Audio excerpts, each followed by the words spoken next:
नमस्कार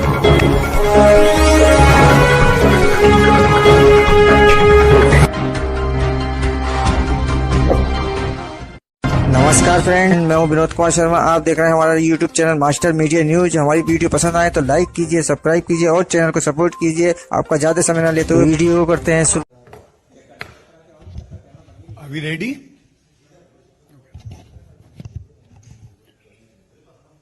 सभी पत्रकार बंधुओं को नमस्कार। ये जो आज प्रेस वार्ता है,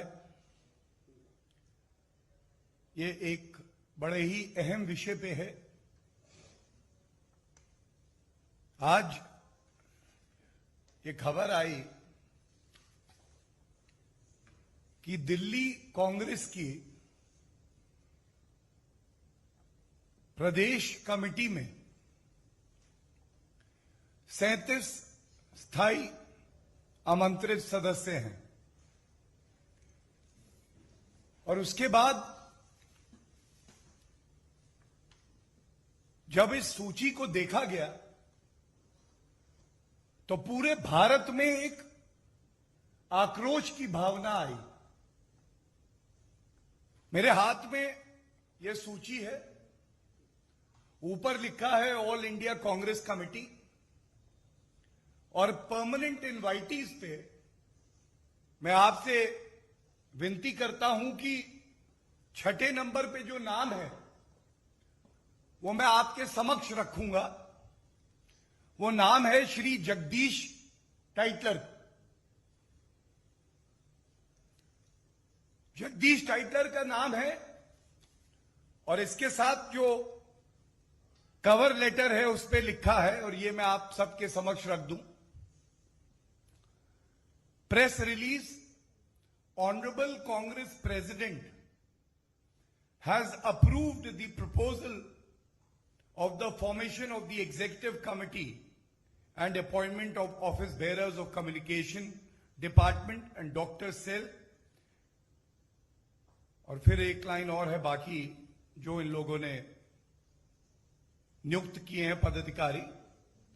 committee of the Delhi Pradesh Congress committee as enclosed with immediate effect dated 28th October 2021, signed by the General Secretary of the All India Congress Committee। ये जो नई कार्यकारिणी है, जो कमेटी बनाई है, ये राष्ट्रीय अध्यक्षा सोनिया गांधी जी के द्वारा बनाई गई है। सोनिया गांधी जी स्वीकृति देती हैं कि जगदीश टाइटलर जैसा व्यक्ति, जो कि भारत के आजादी के बाद सबसे बड़ा जो काला धब्बा है हमारे लोकतंत्र पे, 1984 के नरसंहार जो कांग्रेस द्वारा प्रायोजित थे, उसमें एक आरोपी को दिल्ली प्रदेश कांग्रेस समिति का स्थायी आमंत्रित सदस्य बनाती है। इसीलिए पूरे देश में आज एक आक्रोश की भावना है और सवाल पूछ रही है जनता। सोनिया गांधी जी, यह सत्य है, पहला तथ्य कि 84 के दंगे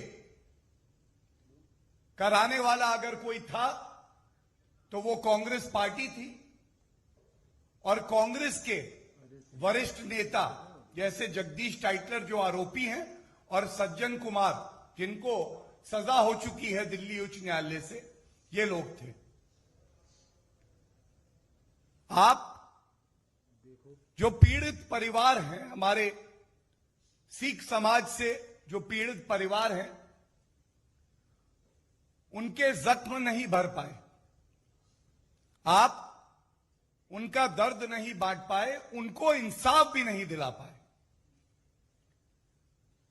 लेकिन उनके जख्मों पर नमक छिड़कने का काम अगर किसी ने किया है तो वो गांधी परिवार और कांग्रेस पार्टी ने किया है। ये कहना गलत नहीं होगा, जिस कांग्रेस के हाथ को आगे बढ़कर अपनी गलती को स्वीकारना चाहिए था, जो संगीन अपराध में इस नरसंहार में मुख्य आरोपी थे, उनको पार्टी से तुरंत निष्कासित करना चाहिए था, पीड़ित परिवारों का दर्द बांटना चाहिए था। ये ना करते हुए ऐसा प्रतीत होता है कि पंजे ने अपने नाखून निकाले और जो जख्म भारतीय जनता पार्टी ने भरने का प्रयास किया, उसको खुरेदने का अगर काम किसी ने किया है तो सोनिया गांधी जी ने किया।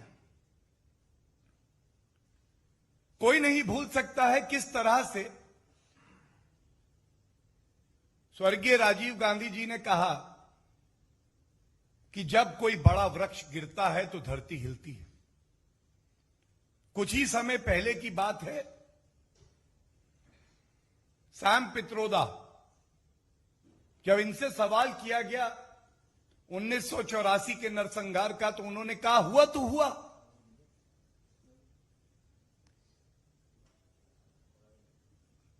ये बात बड़े भारी मन से आज आपके समक्ष रख रहा हूं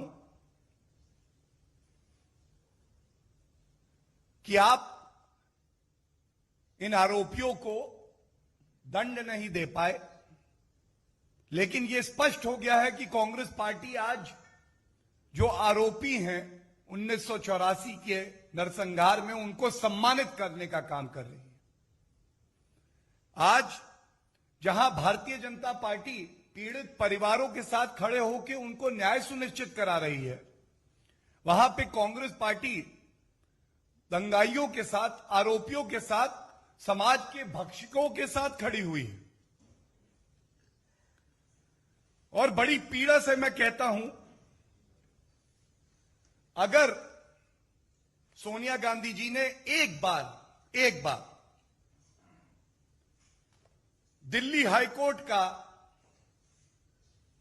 फैसला पढ़ा होता, जिसमें सज्जन कुमार, जो कि कांग्रेस के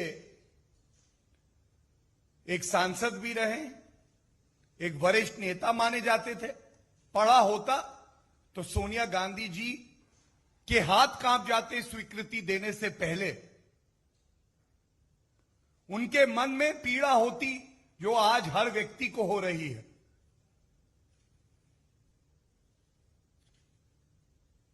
ये किस तरह की राजनीति है? हमने देखा कि राजनीतिक गिद्ध जो कि गांधी परिवार से हैं, एक दुखद घटना हुई लखीमपुर में, सरकार ने तुरंत कार्रवाई करी, आरोपियों की गिरफ्तारी हुई, राजनीतिक गिद्ध वहां पहुंच गए थे। अपनी राजनीतिक रोटियां सेकने में कभी कोई कमी गांधी परिवार ने नहीं करी, लेकिन आज राहुल गांधी जी और प्रियंका वाड्रा गांधी जी से यह सवाल पूरा देश पूछ रहा है। पंजाब के मुख्यमंत्री चन्नी जी से भी यह सवाल पूछा जा रहा है कि क्या जगदीश टाइटलर को यह बड़ा सम्मान देना, राजनीति की मुख्य धारा से जोड़े रखना, सोनिया गांधी जी द्वारा संरक्षण देना क्या उचित है? अभी तमाम मुकदमे भारतीय जनता पार्टी की सरकार के प्रयास से पुनः खोले गए और चल रहे हैं। क्या कांग्रेस पार्टी यह संदेश नहीं देना चाह रही कि जगदीश टाइटलर, तुम चिंता ना करना, गांधी परिवार की ताकत तुम्हारे पीछे खड़ी, जो तमाम गवाह हैं वो बिना डरे अपना बयान देंगे, क्योंकि भारतीय जनता पार्टी की सरकार है। लेकिन एक बड़े राजनीतिक दल की क्या कोई जिम्मेदारी नहीं है?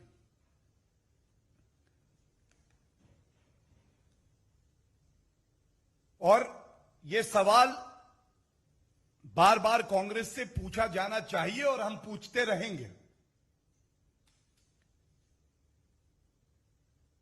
जिनको जेल की सलाखों के पीछे करने की जिम्मेदारी आपकी थी, क्यों 3 दशक लग गए कि उनको जेल की सलाखों के पीछे आप नहीं डाल पाए?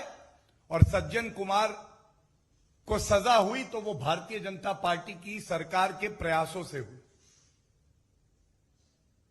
क्यों उनको मंच देके सम्मानित किया जाता है? इससे पहले भी हुआ है कि राहुल गांधी एक उपवास का ढोंग करने जाते हैं तो वहां पे 1984 के दंगों के आरोपी दिखाई देते हैं।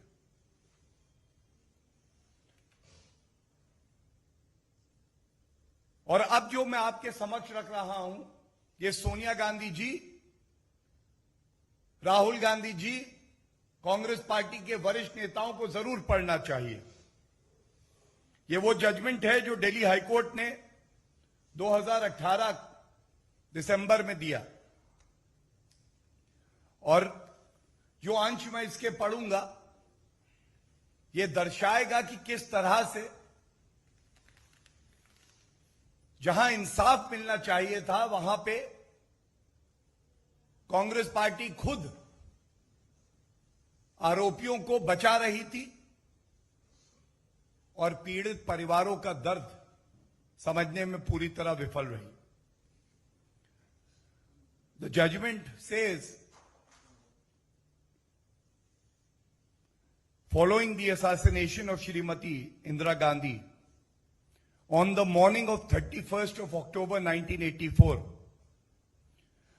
a communal frenzy was unleashed 4 days between 1st and 4th November of that year, all over Delhi. 2,733 Sikhs were brutally murdered. 2,733. Their houses were destroyed. In the rest of the country, too, thousands of Sikhs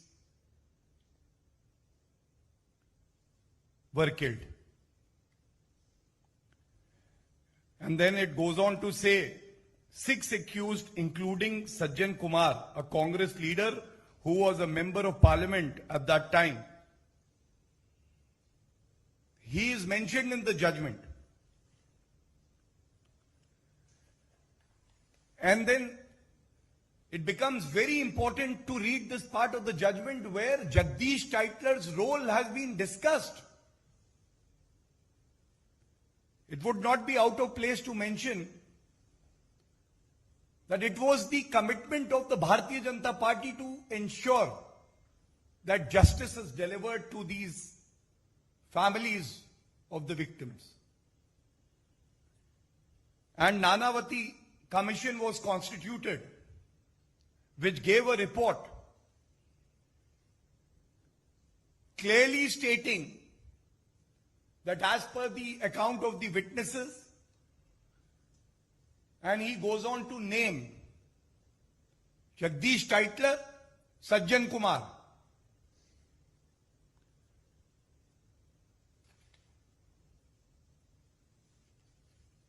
Now this para is 48.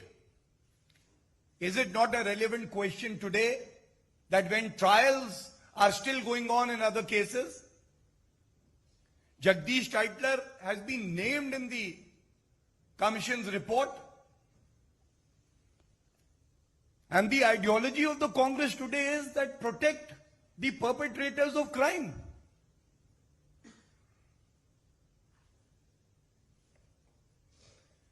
Para 89 I'm reading, Jagdish Tytler का जिक्र कैसे आता है और ये बड़ा आवश्यक है।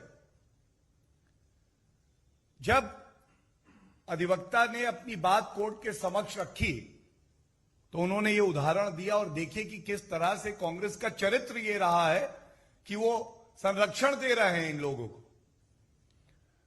Justice Nanavati Commission recommended the registration of cases against accused one, which is Sajjan Kumar, and another leader of the Congress party, Jagdish Tytler. The government of India at that time was the Congress party, informed Parliament that it had rejected said recommendation of the Justice Nanavati Commission. And then it goes on to say that the opposition stalled the proceedings for 3 days to ask for justice for the families of the victim, for the Sikh families. And it is only after this opposition's opposition for a just cause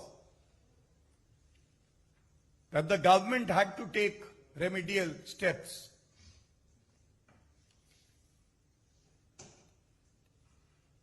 इसी में एक बात और बड़ी अहम आती है जो कंक्लूजन में है, और मैं पढ़ूंगा नहीं, बस आपके समक्ष रख दूंगा कि उसके मुख्य बिंदु क्या है। एफआईआर रजिस्टर नहीं हो रही थी,